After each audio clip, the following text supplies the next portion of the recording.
Seja bem-vindo à série O Escravo Fiel.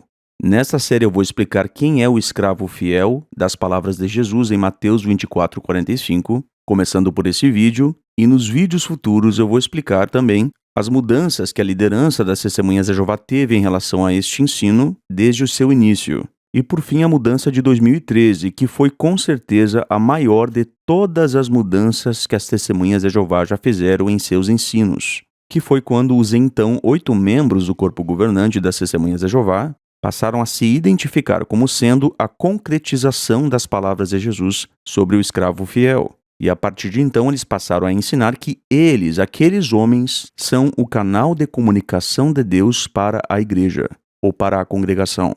E assim, a partir daquele ano de 2013, as Testemunhas de Jeová passaram a ter uma classe clerical, ou um magistério, um colegial, igual à Igreja Católica. Também em 2013, o corpo governante fez uma mudança boa. Eles mudaram o entendimento de que as palavras de Jesus em Mateus 24, nas quais Jesus fala sobre a sua vinda, palavras essas que Charles Taze Russell e seus associados e a Torre de Vigia mesmo sempre aplicaram a 1914.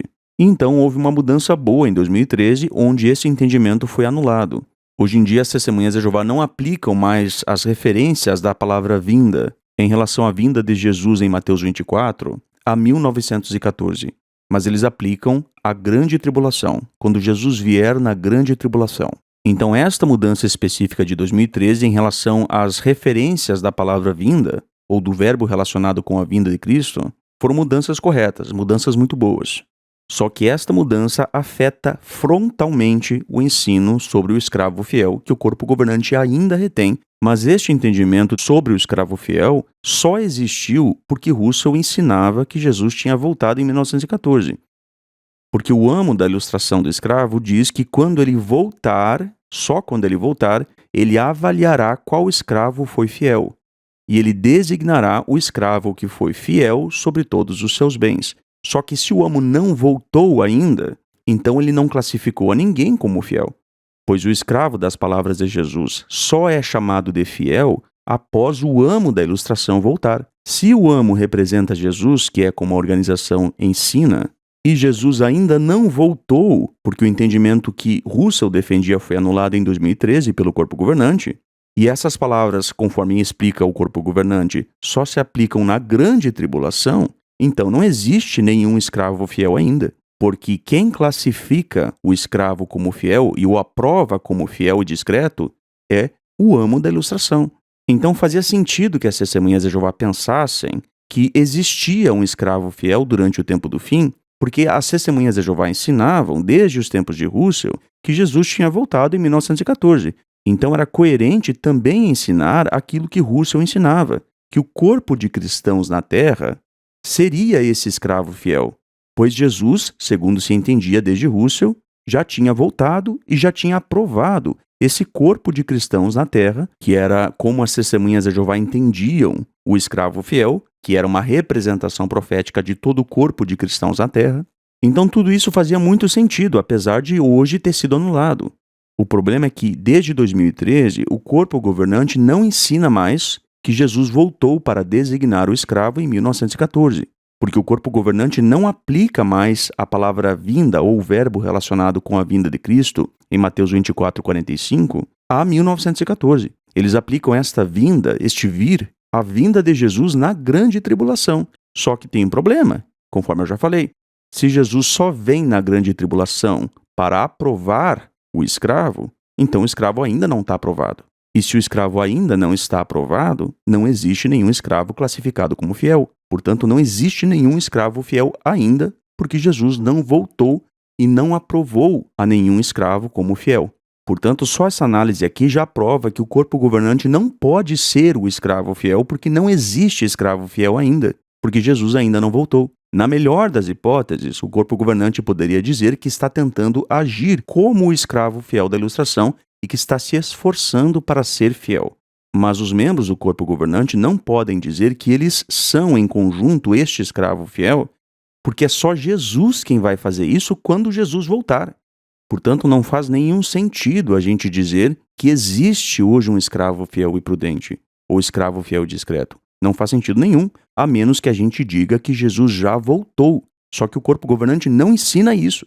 Desde 2013, o corpo governante ensina que Jesus voltará apenas na grande tribulação.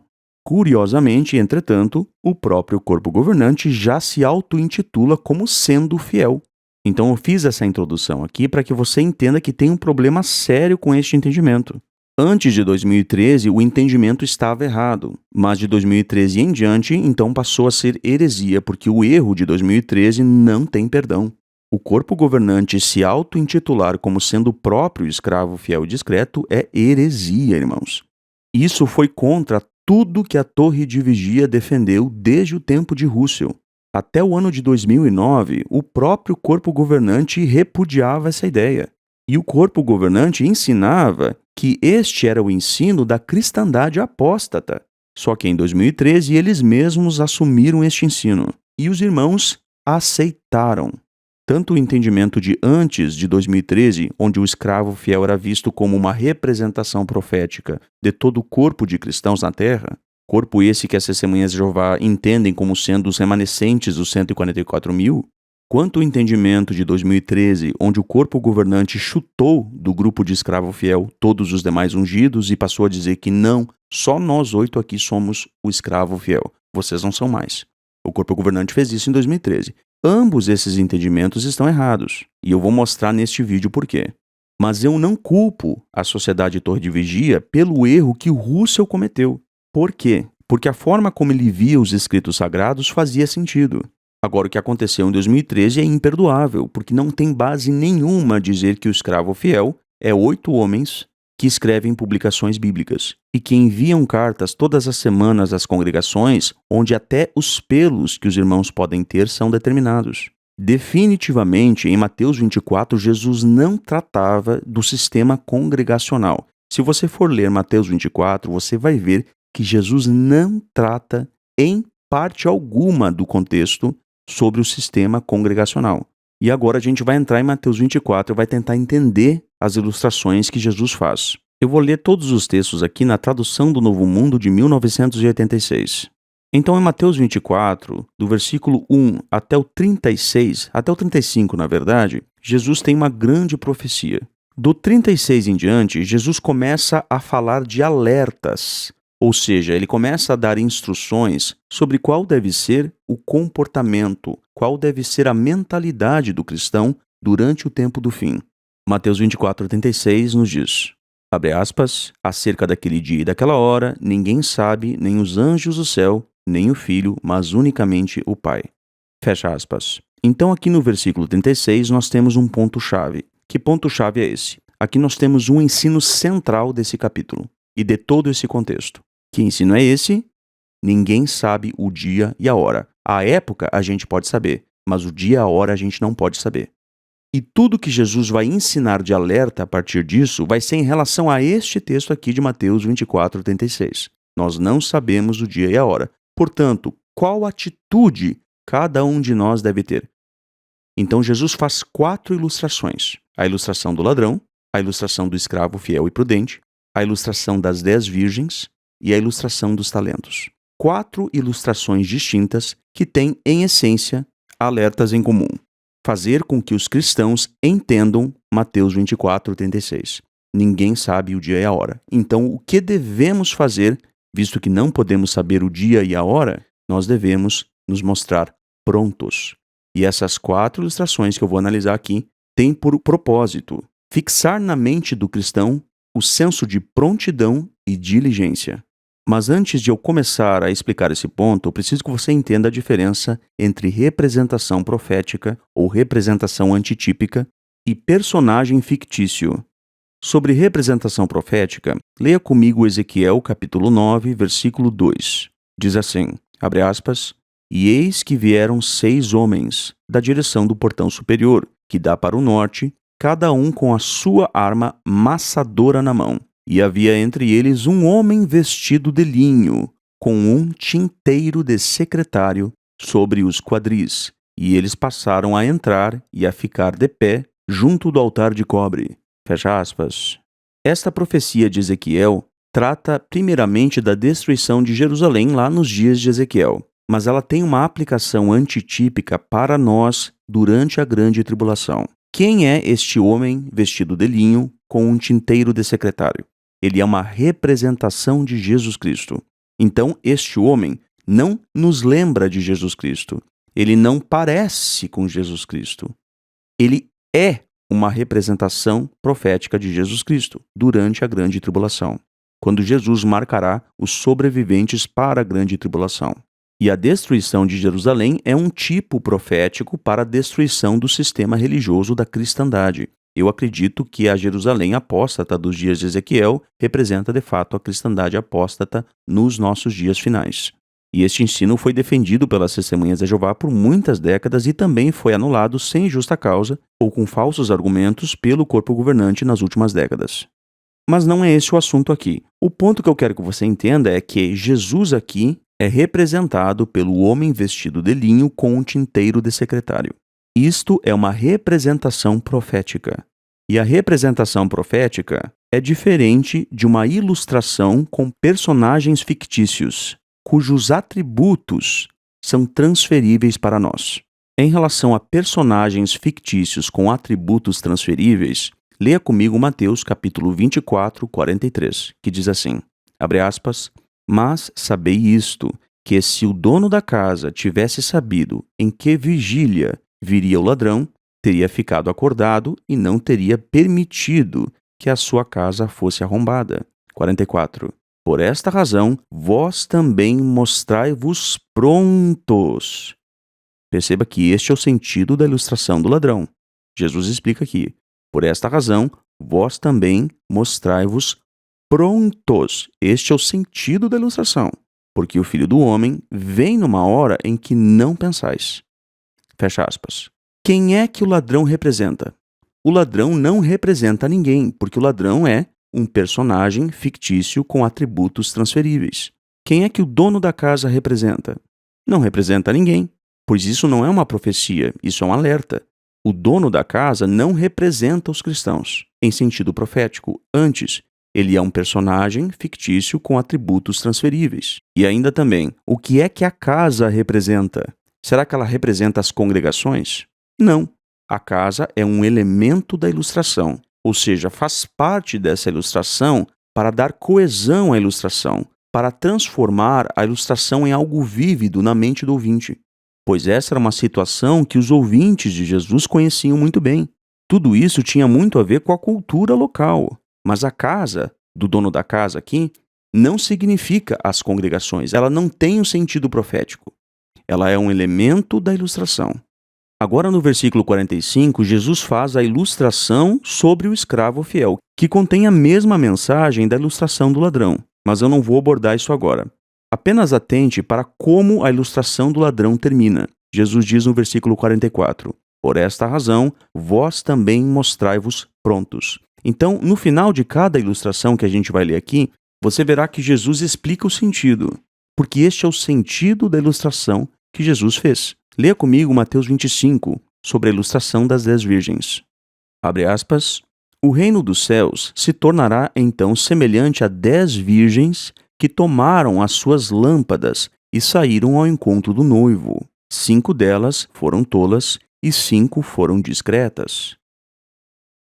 Pois as tolas tomaram as suas lâmpadas, mas não levaram óleo, ao passo que as discretas levaram óleo nos seus recipientes, junto com as suas lâmpadas. Demorando o noivo, todas elas cochilaram e adormeceram. Logo no meio da noite, levantou-se um grito. Aqui está o noivo! Ide ao encontro dele. Todas aquelas virgens levantaram-se, então, e puseram as suas lâmpadas em ordem. As tolas disseram às discretas, dai-nos do vosso óleo, porque as nossas lâmpadas estão prestes a apagar-se. As discretas responderam com as palavras, talvez não haja suficiente para nós e para vós. Ide antes aos que o vendem e comprai-o para vós. Enquanto foram comprá-lo, chegou o noivo, e as virgens que estavam prontas entraram com ele para a festa de casamento, e a porta foi fechada. Depois veio também o resto das virgens dizendo, Senhor, Senhor, abre para nós. Ele disse em resposta, eu vos digo a verdade, não vos conheço. Versículo 13, olha agora de novo. Portanto, mantende-vos vigilantes, porque não sabeis nem o dia, nem a hora. Fecha aspas. Então, com esta conclusão, Jesus mostra que a ilustração das virgens tem este sentido. Qual é o sentido da ilustração das virgens? Que o cristão deve se mostrar pronto, deve se manter vigilante. Assim como as virgens sábias, as virgens discretas, as virgens prudentes se mantiveram vigilantes por levar óleo extra. Agora atente ao ponto. Este noivo da ilustração representa ou não Jesus Cristo? A resposta é não. Ele não é uma representação de Jesus. Antes, ele é um personagem fictício com atributos transferíveis. Primeiro de tudo, entenda que esse noivo é polígame, e a Bíblia condena a poligamia. Definitivamente, esse noivo não reflete muito bem a moral de Jesus Cristo, assim como o ladrão tampouco reflete. Pergunte-se, a quem as virgens sábias representam? A resposta é, a ninguém. Elas são personagens fictícios com atributos transferíveis. E a quem as virgens tolas representam? No passado, as testemunhas de Jeová ensinavam que as virgens tolas representavam a cristandade, ao passo que as virgens sábias representavam as testemunhas de Jeová. Mas aqui o corpo governante acertou numa boa mudança. Essa ilustração não é mais entendida pelo corpo governante das testemunhas de Jeová como sendo uma representação profética. Por que não? Justamente por causa daquilo que eu falei. O corpo governante não aplica mais essas palavras a 1914, conforme o Russell aplicava. E por causa disso, coerentemente, o corpo governante entende também que essas virgens sábias não podem ser uma representação profética deles próprios. Ou seja, elas não podem representar os cristãos ungidos. Por quê? Porque esta vinda do noivo aqui não é mais aplicada à vinda de Jesus em 1914, mas na grande tribulação. E por causa disso, esta é uma ilustração de alerta. O noivo não representa ninguém, mas o noivo tem atributos transferíveis. Que atributos são esses? Ninguém sabe quando ele vai chegar, ele é imprevisível. E que atributos as virgens tolas têm? Elas não se prepararam, elas não foram vigilantes. Que atributos as virgens sábias tiveram? Elas se prepararam, elas foram diligentes, elas foram vigilantes, elas se mostraram prontas. Então este é o sentido da ilustração. Os cristãos verdadeiros devem se esforçar para imitar os atributos das virgens sábias. E o que é que o óleo da ilustração, a lâmpada com óleo, significa? Ela não significa nada, ela é apenas um elemento da ilustração. Ela está ali para dar corpo à ilustração, para dar vida à ilustração. Mas a lâmpada com óleo não significa algo como, por exemplo, a luz das verdades espirituais que os cristãos verdadeiros distribuem às pessoas no tempo do fim. Não, a lâmpada com óleo não significa nada. Ela é apenas um elemento da ilustração. Ela é um método pelo qual as virgens, que são personagens fictícios na ilustração, se mostram sábias. É só isso. Mas essa lâmpada com óleo não tem sentido espiritual para nós. E em adição a todas as ilustrações que Jesus contou até agora, no versículo 14 ele conta mais uma, que é a ilustração dos talentos. Leiamos o versículo 14, que diz assim, abre aspas, pois é assim como quando um homem, prestes a viajar para fora, convocou escravos seus e confiou-lhes os seus bens. E a um deles deu 5 talentos, e a outro 2, e ainda a outro 1, e a cada um segundo a sua própria capacidade, e viajou para fora.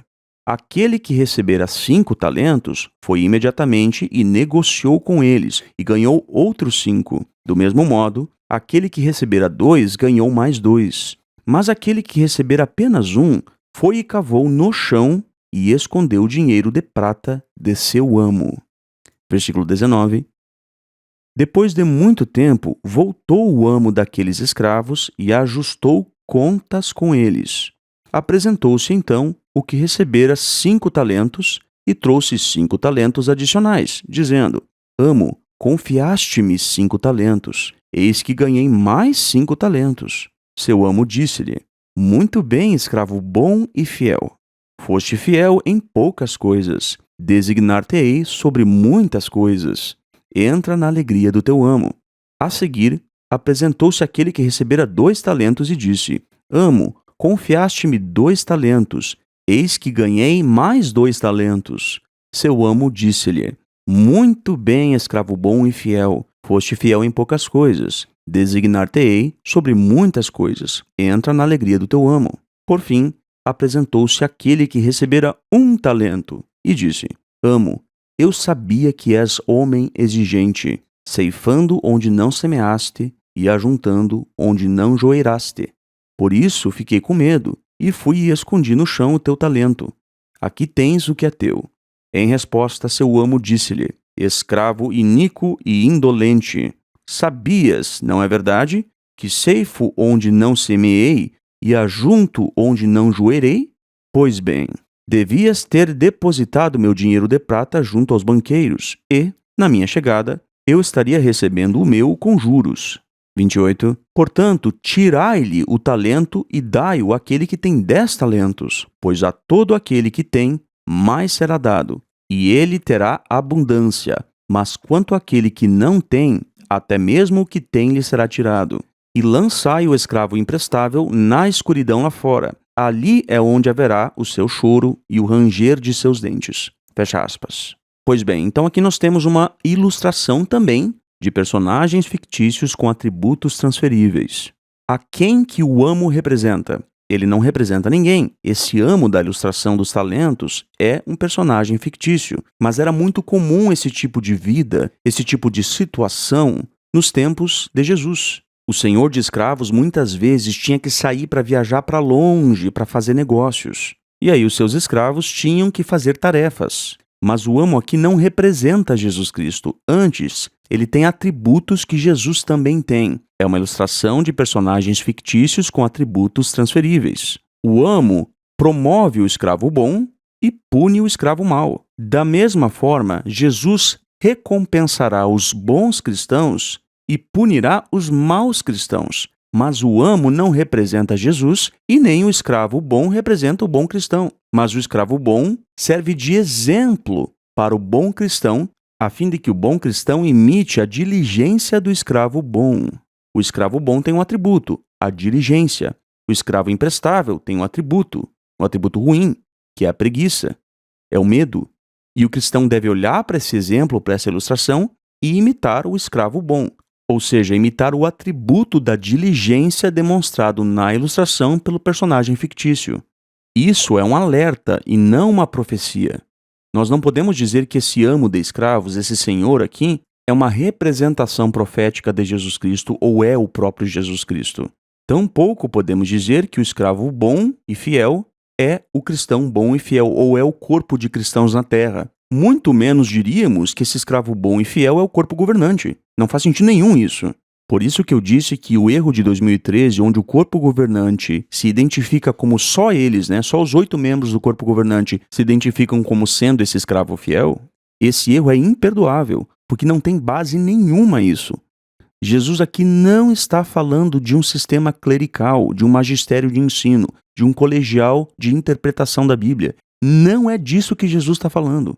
Este escravo fiel e bom, que é o mesmo escravo fiel e prudente, de nenhuma forma é o corpo governante. E agora que a gente entendeu essas ilustrações, a gente vai ver sobre o escravo fiel e prudente, ou escravo fiel e discreto, em Mateus 24:45, que em essência tem a mesma mensagem da ilustração do ladrão. Abre aspas. Quem é realmente o escravo fiel e discreto, a quem o seu amo designou sobre os seus domésticos, para dar-lhes o seu alimento no tempo apropriado? Feliz aquele escravo, se o seu amo, ao chegar, o achar fazendo assim. Deveras eu vos digo, ele o designará sobre todos os seus bens. Mas, se aquele escravo mau disser no seu coração, meu amo demora, e principiar a espancar os seus coescravos e a comer e beber com os beberrões inveterados, o amo daquele escravo virá num dia em que ele não espera e numa hora que não sabe, e o punirá com maior severidade e lhe determinará a sua parte com os hipócritas. Ali é onde haverá o seu choro e o ranger de seus dentes. Fecha aspas. Bom, então nos dias de Jesus era muito comum isso, conforme eu já falei. Havia casas grandes onde existia um senhor e esse senhor tinha escravos. E muitas vezes esse senhor, esse amo, tinha que viajar e esses escravos acabavam tendo que ficar encarregados de certas atividades. Uma das atividades que a gente viu lá na ilustração dos talentos foi a multiplicação dos pertences do amo, que era muito comum. Outra atividade que está sendo dita aqui, nessa ilustração do escravo fiel, é a de dar comida literal aos co-escravos. Então, um escravo tinha sido designado pelo amo para dar comida literal aos outros escravos. Então, quando chegava na hora do almoço ou na hora do jantar, no café da manhã, seja o horário que fosse, esse escravo tinha que dar comida literal para os seus co-escravos. E por fazer isso, ele se mostrava o quê? Diligente.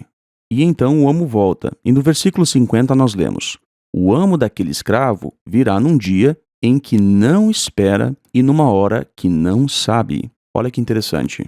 É a mesma coisa que é dita em relação à ilustração do ladrão, ou seja, a ilustração do escravo fiel e discreto, ou do escravo fiel e prudente, como também é chamado, tem, por essência, a mesma mensagem, o mesmo alerta da ilustração do ladrão e também da ilustração das 10 virgens. A mesma mensagem.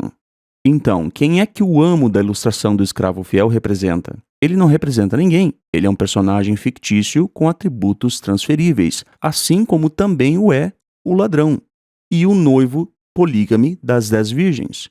Não é uma representação de Jesus Cristo, é um personagem fictício com atributos transferíveis. A quem o escravo fiel e prudente aqui representa, profeticamente falando? Resposta: a ninguém. Ele é um personagem fictício com atributos transferíveis. Assim, essa ilustração é para todos nós, não para 8 homens que escrevem publicações e que tomam decisões nas congregações. Todos nós cristãos devemos olhar para essa ilustração, olhar para a diligência desse escravo fiel, dessa ilustração, e imitá-lo. Outra pergunta que surge é: o que é que o alimento literal, a comida que o escravo fiel da ilustração dá, representa? Será que ela significa alimento espiritual no tempo apropriado? A resposta: não, ela não significa nada. Ela é um elemento da ilustração. Assim como também é um elemento da ilustração a lâmpada com óleo na ilustração das 10 virgens. São elementos da ilustração. Como que as virgens sábias se mostram sábias? Elas têm óleo extra para sua lâmpada. Como que o escravo fiel se mostra fiel? Ele dá comida literal para os seus co-escravos na hora certa, no tempo apropriado. Então isso não é uma profecia sobre a vinda de um escravo fiel, de um corpo governante que daria alimento espiritual no tempo apropriado. Antes, é uma ilustração de alerta para todos os cristãos, a fim de que hajam com a mesma prontidão que o dono da casa agiu, a mesma prontidão que o escravo fiel teve ao dar comida literal aos seus co-escravos no tempo apropriado, e com a mesma prontidão que as 5 virgens sábias tiveram ao levar óleo extra para suas lâmpadas. E ainda tem a ilustração dos talentos, que mostra que o cristão deve ser diligente, assim como os 2 escravos fiéis e bons foram diligentes em aumentar os pertences do amo. Pois bem, então é isso. Este é o sentido da ilustração do escravo fiel. E eu tenho certeza de que se você assistiu a este vídeo com a mente aberta, você percebeu que é isso mesmo, que essa explicação que eu dei aqui faz total sentido. Então, repetindo o que eu já falei, eu não culpo a Sociedade de Torre de Vigia por ter entendido isso de forma errada lá no início do século passado.